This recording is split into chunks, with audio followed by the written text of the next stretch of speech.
ഹൊക്മ ജീവൻ നൽകും വചനം. ഹൊക്മ ഹൊക്മ ജ്ഞാനം നൽകും വചനം. ഹൊക്മ ഹൊക്മ ജീവൻ നൽകും വചനം. ഹൊക്മ ഹൊക്മ ജ്ഞാനം നൽകും വചനം. ഈശോമിശിഹായ്ക്ക് സ്തുതിയായിരിക്കട്ടെ.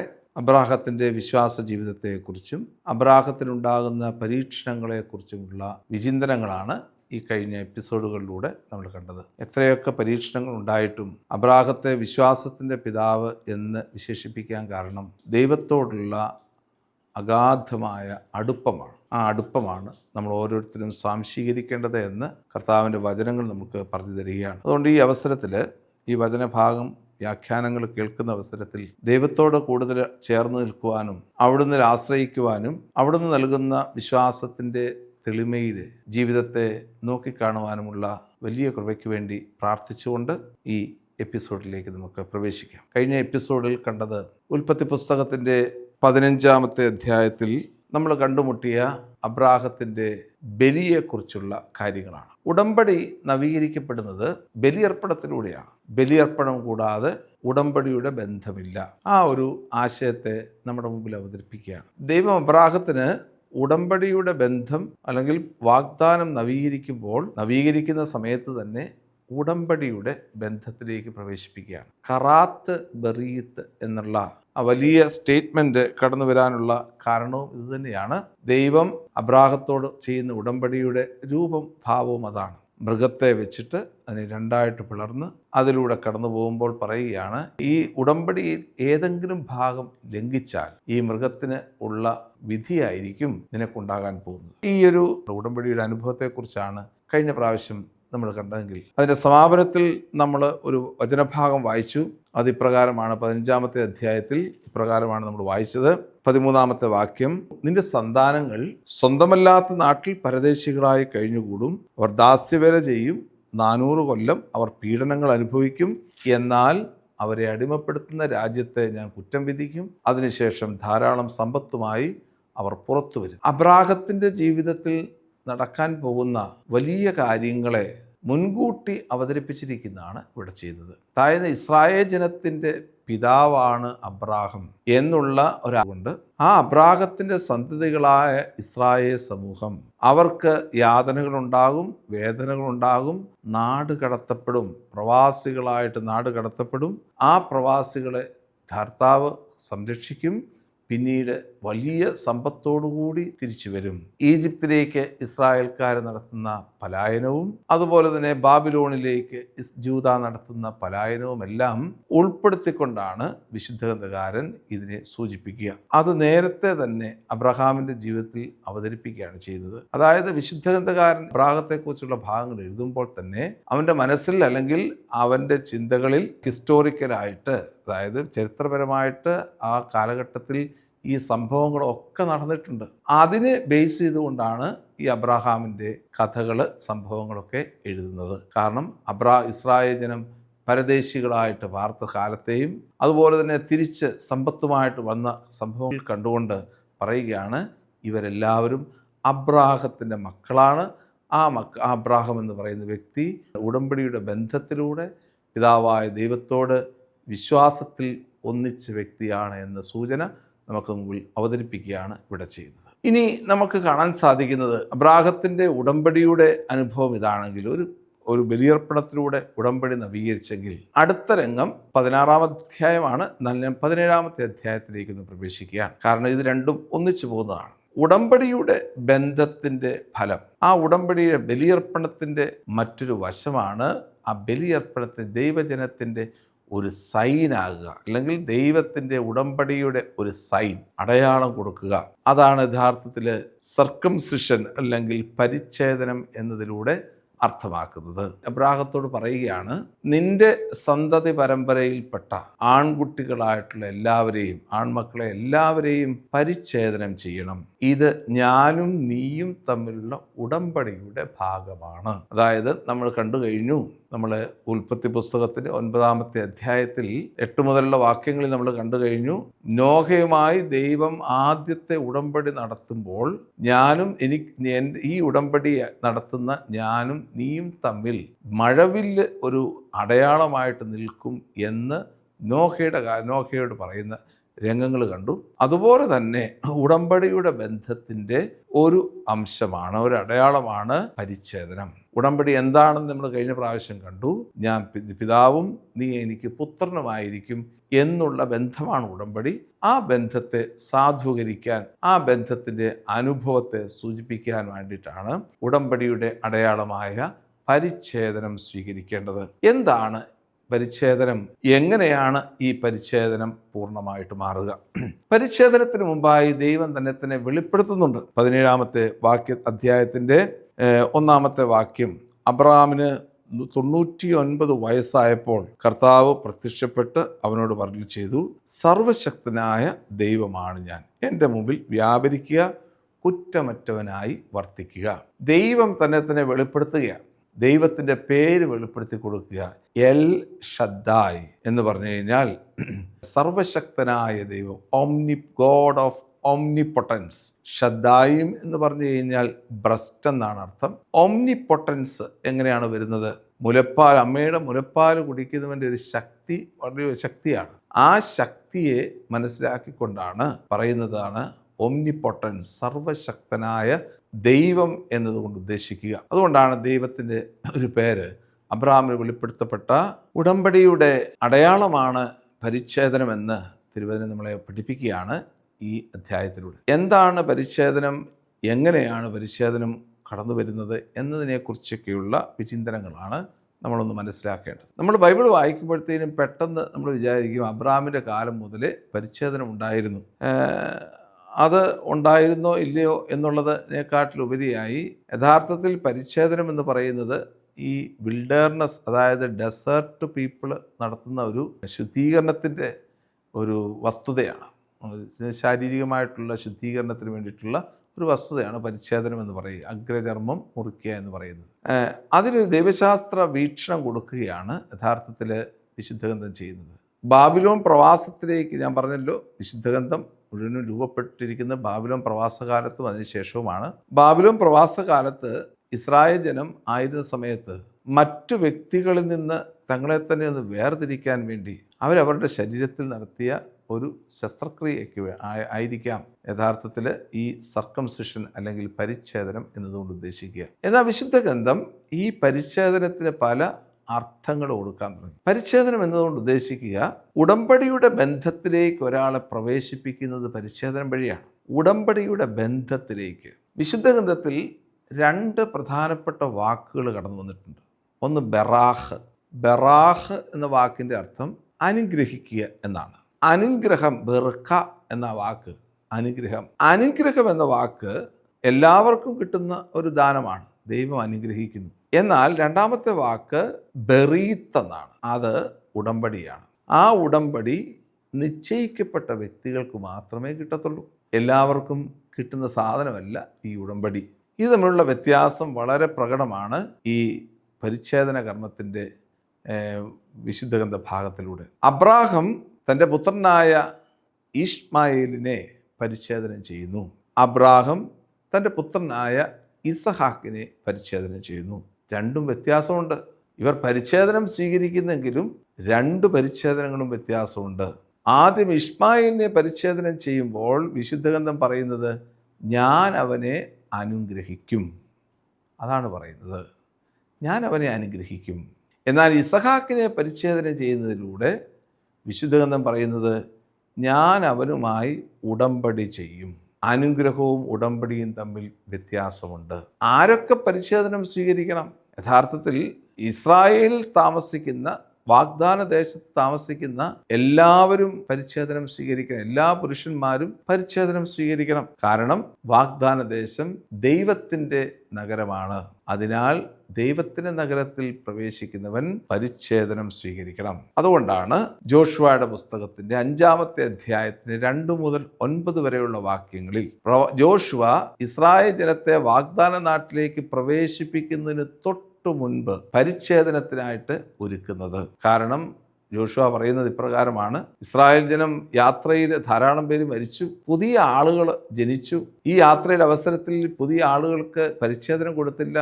അതിനാൽ വാഗ്ദാന ദേശത്തേക്ക് പ്രവേശിക്കുന്നതിന് മുമ്പ്, കാരണം ഉടമ്പടിയുടെ ബന്ധത്തിലേക്ക് പ്രവേശിക്കുന്നവനാണ് വാഗ്ദാന ദേശത്തിൻ്റെ അവകാശി. വാഗ്ദാന ദേശത്തിലേക്ക് പ്രവേശിക്കുന്നതിന് മുമ്പ് ഒരു പരിച്ഛേദനം അനിവാര്യമാണ്. അതാണ് പരിച്ഛേദനത്തിൻ്റെ ഒന്നാമത്തെ കാര്യം. രണ്ടാമതായി, ദൈവത്തിൻ്റെ തിരുനാളുകൾ ആഘോഷിക്കുന്നതിന് മുമ്പ് അവൻ പരിച്ഛേദനം സ്വീകരിക്കണം. പ്രത്യേകിച്ച് പെസഹ തിരുനാൾ ആചരിക്കുന്നതിന് മുമ്പ് പരിച്ഛേദനം സ്വീകരിക്കണം. കാരണം തിരുനാളുകൾ ദൈവിക ഉടമ്പടിയെ സൂചിപ്പിക്കുന്നതാണ്. അതുകൊണ്ട് പരിച്ഛേദനം സ്വീകരിക്കണം. ജോഷുവയുടെ പുസ്തകം 5-ാം അധ്യായം 10 മുതൽ 12 വരെയുള്ള തിരുവചനങ്ങളിൽ പരിച്ഛേദനം സ്വീകരിച്ചതിന് ശേഷം ഇസ്രായേൽ ജനം ആ ദേശത്ത് വെച്ച് പെസഹ തിരുനാൾ ആഘോഷിച്ചുവെന്ന് തിരുവചനം നമ്മെ പഠിപ്പിക്കുന്നുണ്ട്. അതുകൊണ്ട് പരിച്ഛേദനം 3 പ്രധാനപ്പെട്ട കാര്യങ്ങൾ ഓർമ്മിപ്പിക്കുന്നു. ഉടമ്പടിയുടെ ബന്ധത്തിലേക്കുള്ള പ്രവേശനത്തിൻ്റെ സൂചനയായി, 2 കർത്താവിൻ്റെ ദേശത്തേക്കുള്ള പ്രവേശനത്തിൻ്റെ അടയാളമായി, 3 ദൈവത്തിൻ്റെ തിരുനാളുകൾ ആഘോഷിക്കുന്നതിൻ്റെ മുന്നോടിയായി. ഇതിലൂടെ ഉടമ്പടിയുടെ ബന്ധത്തിലേക്ക് പ്രവേശിക്കുക, അനുഗ്രഹത്തെക്കാൾ ഉപരിയായി ഉടമ്പടിയുടെ ബന്ധത്തിലേക്ക് പ്രവേശിക്കുകയാണ്. 8-ാം ദിവസം ഒരു വ്യക്തിയെ പരിച്ഛേദനം ചെയ്യണം. എന്താണ് 8-ാം ദിവസത്തിൻ്റെ പ്രത്യേകത? 8-ാം ദിവസം വിശുദ്ധീകരണപരമായി വലിയ പ്രാധാന്യമുള്ള ദിവസമാണ്. ഒരു വ്യക്തിയെ പുരോഹിതനായിട്ട് അഭിഷേകം ചെയ്തതിന് ശേഷം, ലേവ്യരുടെ പുസ്തകത്തിലാണ്, പുരോഹിതനായി അഭിഷേകം ചെയ്തതിന് ശേഷം 7 ദിവസം അവൻ സ്വകാര്യമായിട്ട് കഴിയണം. 8-ാം ദിവസമാണ് അവൻ്റെ പൗരോഹിത്യ പ്രഖ്യാപനം നടത്തപ്പെടുന്നത്. അതിനാൽ ഒരു പുരോഹിതൻ്റെ പൗരോഹിത്യ പ്രഖ്യാപനം 8-ാം ദിവസം അത് പുതിയ ഒരു അനുഭവമായതിനാൽ ആ അനുഭവത്തിൻ്റെ മുന്നോടിയായിട്ടാണ് ഈശോ 8-ാമത്തെ ദിവസം പരിച്ഛേദനം ചെയ്യണമെന്ന് പറയുന്നത്. ഈശോ യഹൂദ പാരമ്പര്യമായ ഈ പരിച്ഛേദനം സ്വീകരിച്ചു. ആ പരിച്ഛേദനം കർത്താവ് 8-ാമത്തെ ദിവസം സ്വീകരിച്ചുവെന്ന് സുവിശേഷങ്ങൾ നമ്മളെ പഠിപ്പിക്കുന്നുണ്ട്. അതുകൊണ്ട് ഇവിടെയും നമ്മൾ കാണുന്ന അബ്രാഹാമിൻ്റെ കാലത്ത്, അതുകൊണ്ട് ഈ ഒരു പരിച്ഛേദനത്തിൻ്റെ ഈ ദൈവശാസ്ത്രം വളർന്നതും വികസിച്ചതുമൊക്കെ ബാബിലോൺ പ്രവാസകാലത്തും അതിനുശേഷവുമാണ്. ഇങ്ങനെ പരിച്ഛേദനം സ്വീകരിച്ച, ഞങ്ങളെപ്പോലെ പരിച്ഛേദനം സ്വീകരിച്ച വ്യക്തികളാണ് ഞങ്ങളുടെ പൂർവ്വ പിതാക്കന്മാരായ ഇസഹാക്കും യാക്കോബും എന്ന് ഓർമ്മിപ്പിക്കാനാണ് അബ്രഹാമിൻ്റെ ബലിയോട് ചേർത്ത് ഒരു പരിച്ഛേദനത്തിൻ്റെ കർമ്മം ഉൾപ്പെടുത്തിയിരിക്കുന്നത്. പരിച്ഛേദനത്തിൻ്റെ കർമ്മത്തിന് മുമ്പ് അബ്രാഹത്തിൻ്റെ പേര് മാറ്റുന്നു. അബ്രാഹം, സാറ എന്നിങ്ങനെയുള്ള പേരുകൾ. ഇതിനെക്കുറിച്ചുള്ള വിശകലനങ്ങൾ നേരത്തെ ഞാൻ പറഞ്ഞു തന്നിട്ടുണ്ട്. അതുകൊണ്ട് വീണ്ടും അത് ആവർത്തിക്കുന്നില്ല. പരിച്ഛേദനത്തിന് ശേഷം ഉള്ള സംഭവങ്ങളെ പിന്നീട് നമുക്ക് ഒന്ന് മനസ്സിലാക്കിയെടുക്കാം. അതിനു മുൻപായി 16-ാമത്തെ അധ്യായത്തിലേക്ക് ഒന്ന് കണ്ണോടിക്കാം. ഈ പരിച്ഛേദനത്തിൻ്റെ 17-ാമത്തെ അധ്യായം പറഞ്ഞത് 15-ാമത്തെ അധ്യായവുമായിട്ടുള്ള ബന്ധത്തിലാണ്. അത് രണ്ടും കൂടെ കൂട്ടി പറയുമ്പോൾ 15-ഉം 17-ഉം അധ്യായങ്ങൾ കൂട്ടി പറയുമ്പോൾ ദൈവത്തിൻ്റെ ഉടമ്പടിയുടെ ബന്ധം പുനഃസ്ഥാപിക്കപ്പെടുന്നു. ഒരു ബലിയർപ്പണം നടത്തുന്നു. ആ ബലിയർപ്പണത്തിൻ്റെ അല്ലെങ്കിൽ ഉടമ്പടിയുടെ ബന്ധത്തിൻ്റെ അടയാളമായ പരിച്ഛേദനം സ്വീകരിക്കുന്നു. അതിലൂടെ ഉടമ്പടിയുടെ അനുഭവത്തിലേക്ക് പ്രവേശിക്കുന്നു. ഇതാണ് ഈ ബന്ധമെന്ന് പറയുക. ഇതിൻ്റെ ഇടയ്ക്ക് 16-ാമത്തെ അധ്യായം കൊണ്ടുവന്ന് വച്ചിരിക്കുകയാണ്. എന്താണ് 16-ാമത്തെ അധ്യായത്തിൻ്റെ പ്രത്യേകത? ഹാഗാറും സാറായും ഇസ്മായേലും എന്ന് തുടങ്ങുന്ന വചനഭാഗമാണ് കാണുന്നത്. എന്താണ് ഇവിടെ നടക്കുന്നത്? ഇവിടെ പല രീതിയിൽ നമ്മൾ ചോദിക്കും, അബ്രാഹാം എന്ത് കാര്യമാണ് ചെയ്യുന്നത്? നമ്മളുടെ സംസ്കാരത്തിൽ ഒരിക്കലും ഈ ഒരു ഭാര്യയ്ക്ക് ഭാര്യയിൽ നിന്ന് മക്കൾ ജനിക്കുന്നില്ല എങ്കിൽ ഒരു ദാസിയുടെ അടുത്തേക്ക് പോയി നമ്മൾ ചെയ്യുന്ന പ്രസ്ഥാനങ്ങളൊന്നും, കുഞ്ഞുങ്ങളെ ഉൽപ്പാദിപ്പിക്കുക, ജനിപ്പിക്കുക എന്നുള്ളതൊന്നും നമ്മുടെ ഡിക്ഷണറിയിൽ ഇല്ലാത്ത സംഗതിയല്ലേ. അല്ലെങ്കിൽ മറ്റു ക്രൈസ്തവ കാഴ്ചപ്പാടെടുത്ത് നോക്കിക്കഴിഞ്ഞാൽ IVF പോലും അനുവദനീയമല്ലാത്തൊരു കാലഘട്ടത്തിലാണ് നമ്മളായിരിക്കുന്നത്. ഇങ്ങനെയുള്ള ഒരു പശ്ചാത്തലത്തിൽ ഈ പുസ്തകത്തിൻ്റെ ഈ അധ്യായത്തെ എങ്ങനെ നമുക്ക് മനസ്സിലാക്കാൻ സാധിക്കും? ഇത് 21-ാം നൂറ്റാണ്ടാണെങ്കിൽ, AD 21-ാം നൂറ്റാണ്ടാണെങ്കിൽ, അബ്രഹാമിൻ്റെ കാലഘട്ടം എന്ന് പറയുന്നത് BC 16-ാം നൂറ്റാണ്ട് അല്ലെങ്കിൽ 15-ാം നൂറ്റാണ്ട് കാലഘട്ടമാണ്. അപ്പോൾ ആ കാലഘട്ടത്തിൻ്റെ ഇത്രയും കാലഘട്ടത്തിൻ്റെ വ്യത്യാസങ്ങളുണ്ട്. അപ്പോൾ ആ കാലഘട്ടത്തിൽ രചിക്കപ്പെട്ട ഏതാനും ചില രേഖകളും എടുത്ത് പരിശോധിച്ച് നോക്കിക്കഴിഞ്ഞാൽ ഞാൻ ചുമ്മാ കുറച്ച് രേഖകളുടെ പേര് പറയാം. ഒന്നാമത്തെ രേഖയാണ് 19-ാം നൂറ്റാണ്ടിൽ Assyrian marriage contracts of the 19th century. അതുപോലെ തന്നെ നിമ്രൂദിൻ്റെ ടെക്സ്റ്റ് 645 BC കൊടുത്തിരിക്കുന്ന നിമ്രൂദിൻ്റെ text, Assyrian marriage contracts of the 19th century BC. ഇതൊക്കെ പറയുന്നത് പ്രകാരം ഇങ്ങനെ ഭാര്യയ്ക്ക് മക്കളില്ല എങ്കിൽ ഈ ഭാര്യയുടെ ദാസിയെ പ്രാപിക്കുന്നതിൽ തെറ്റില്ല. അവളിൽ നിന്ന് ഒരു കുഞ്ഞിനെ നമുക്ക് ദത്തെടുക്കാം, അല്ലെങ്കിൽ കുഞ്ഞിനെ ജനിപ്പിക്കാം. അങ്ങനെയുള്ള സംഭവങ്ങളൊക്കെ ഇവിടെ പറയുന്നുണ്ട്. അതുപോലെ തന്നെ ഹമ്മുരാബിയുടെ കോഡ്, അതായത് ഇസ്രായേലിൻ്റെ നിയമസംഹിതകളുടെ ബാക്ക്ഗ്രൗണ്ടായ, അല്ലെങ്കിൽ ഇസ്രായേലിൻ്റെ നിയമസംഹിതകളെയൊക്കെ കടന്നു വന്നിരിക്കുന്ന കോഡാണ് ഹമ്മുരാബിയുടെ കോഡ്. അസീറിയൻ അക്കാഡിയൻ ടെക്സ്റ്റാണ് ഹമ്മുരാബിയുടെ കോഡെന്ന് പറയുന്നത്. അസീറിയൻ കാലഘട്ടത്തിലുണ്ടായതാണ്. ആ കോഡിൻ്റെ 146-ാം നമ്പർ അനുശാസിക്കുന്നു: if a man marries a priestess and she gives a slave girl to her husband who bears sons, if thereafter that slave girl asserts equality with her mistress because she has borne sons, her mistress shall not sell her.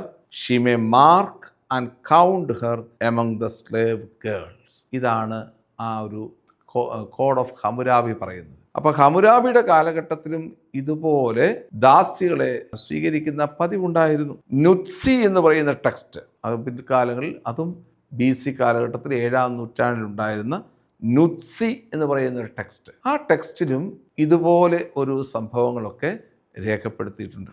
ഇതൊക്കെ കൃത്യമായിട്ട് പറയുന്നതിൻ്റെ കാരണം, ഈ ഹാഗാറിനെ സ്വീകരിക്കുക എന്നുള്ളത് അക്കാലഘട്ടത്തിൽ അനുവദനീയമായിരുന്നു. അബ്രഹാമിൻ്റെ കാലഘട്ടത്തിൽ ഒരു ദാസിയെ സ്വീകരിച്ചുകൊണ്ട് ദാസിയിൽ നിന്ന് കുഞ്ഞിനെ ജനിപ്പിക്കുക എന്നുള്ളത് അനുവദനീയമായ കാര്യമായിരുന്നു. അവിടെയല്ല നമുക്ക് പോയിന്റ് കിടന്നത്.